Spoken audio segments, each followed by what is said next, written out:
Okay. Page 116, problem 116. They want you to find out what alpha is equal to.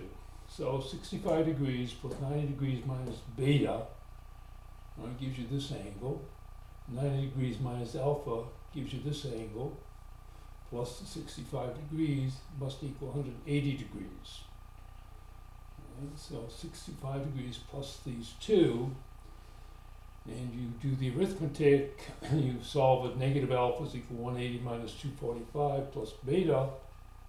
And alpha will be equal to negative 180 degrees plus 275 degrees. Should have a degree sign in here. And you end up with alpha is equal to 65 degrees minus beta.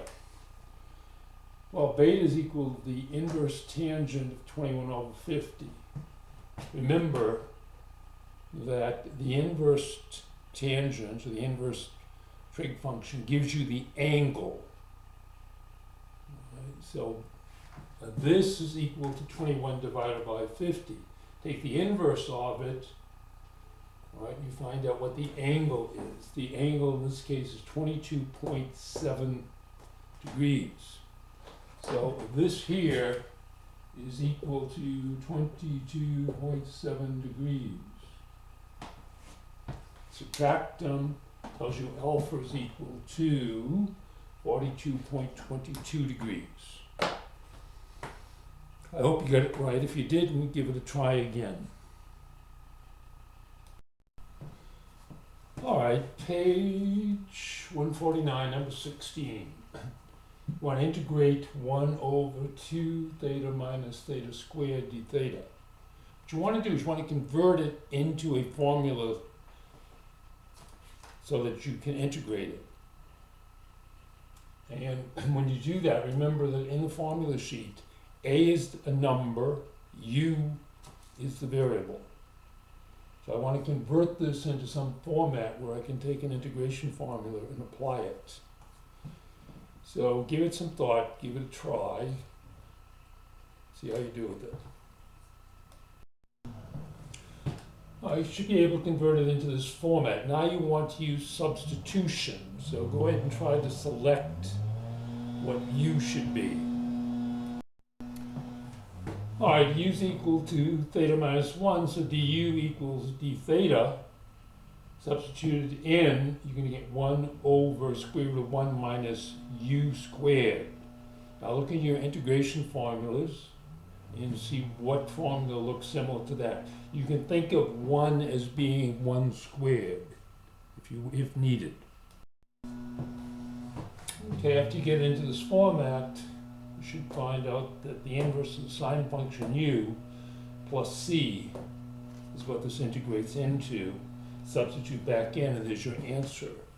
Try number 18.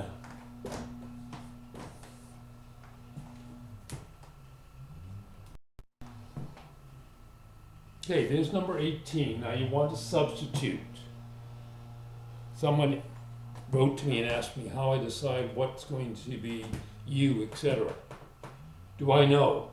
Practice will give you a better chance of understanding it. Basically, using that wonderful old mathematical principle theorem called guessing.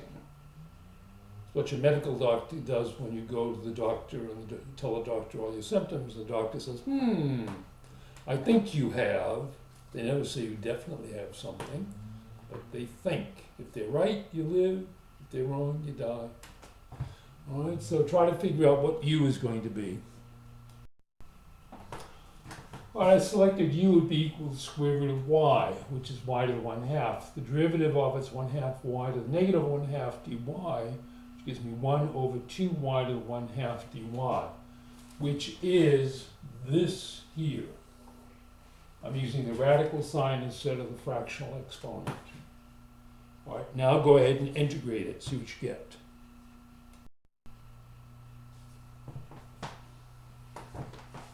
Okay, this is the formula you should get. If you look in your integration table, you'll find that it goes 1 over natural log of 2 to the u. Substitute back in the square root of y, and here's your answer. Don't forget your plus c. Try number 22.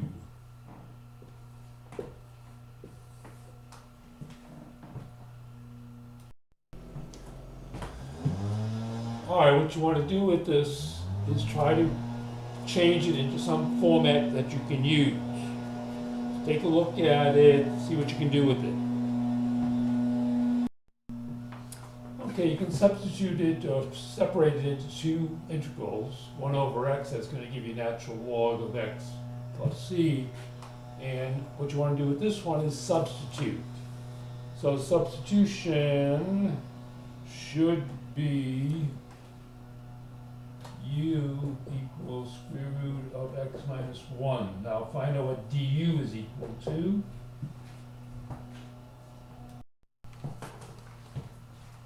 Okay. So I substitute u in for square root of x minus 1, make it x minus 1 parentheses to 1/2. Take the derivative of it, I get 1/2 x minus 1 to the negative 1/2, which gives me this, which is equivalent to that. So the only thing I have to put in here is du. I integrate it, I end up with u plus natural log of x, the absolute value of it, plus c, substitute back in, and that's my answer. All right, next we're going to talk about integration by parts. Now this works well when you have algebraic term times a transcendental function, such as x squared e to the x, or e to the x times sine x dx.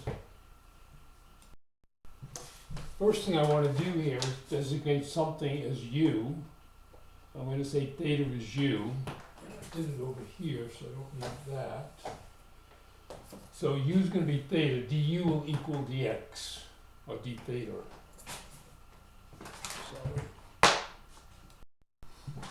Alright, so du is equal to d theta. dv is going to be equal to the cosine of theta. There should be a pi there.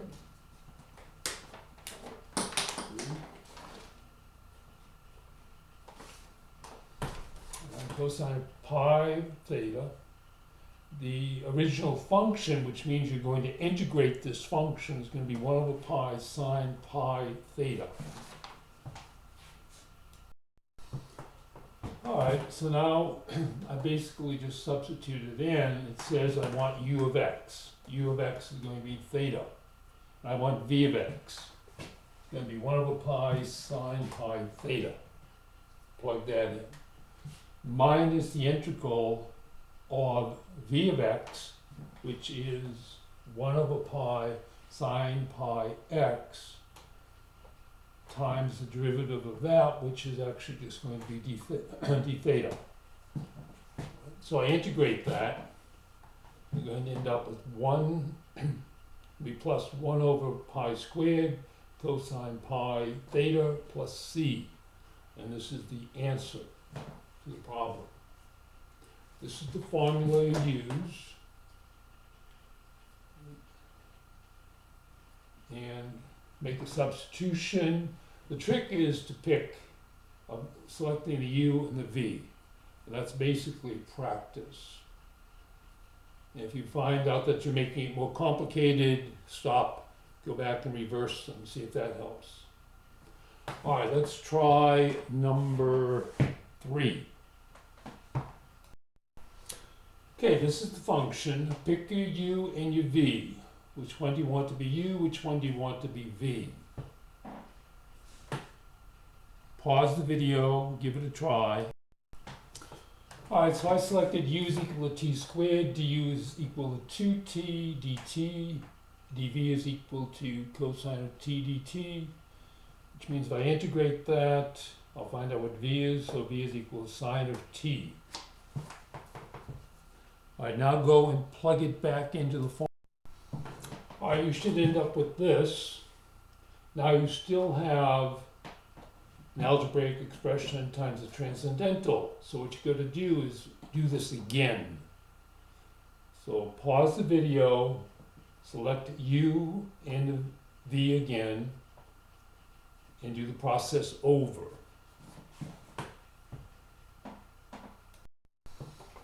All Alright, so I took u equals t du will equal dt. Alright, and I have dv equals sine of t dt, which means that the original function is minus cosine of t. Take the derivative of this, I get my sine of t. I plug it back in, I get cosine of t, which is negative, so minus t cosine of t minus the integral of minus cosine t dt. Bring the negative sign outside, becomes a positive, integrate the cosine of t, I get sine t plus c. Now I want to substitute all of this here in for this. So go ahead and try that and see how you do with it. Okay. So I take negative t cosine t plus sine t plus c. All right, I don't have to worry about the plus c, just forget about it for now. Substitute it in for this expression here, multiplied by negative 2. All right, and I carry over this, because I'm going to combine them. So I have t squared sine t minus this integration here, gives me a plus 2t cosine t minus 2 sine t plus c. All right, and that is your final answer.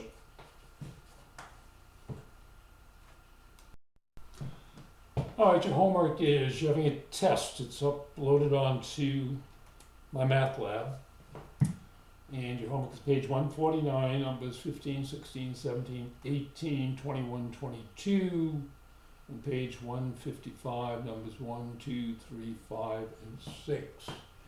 For the test, you can take it either on Friday, I will not upload another video, and I gave you time from Friday to Monday. I will upload another video on Monday. I made the test as close as I could to the handout, but unfortunately, my math lab does not allow me to upload the test that I would give you in class.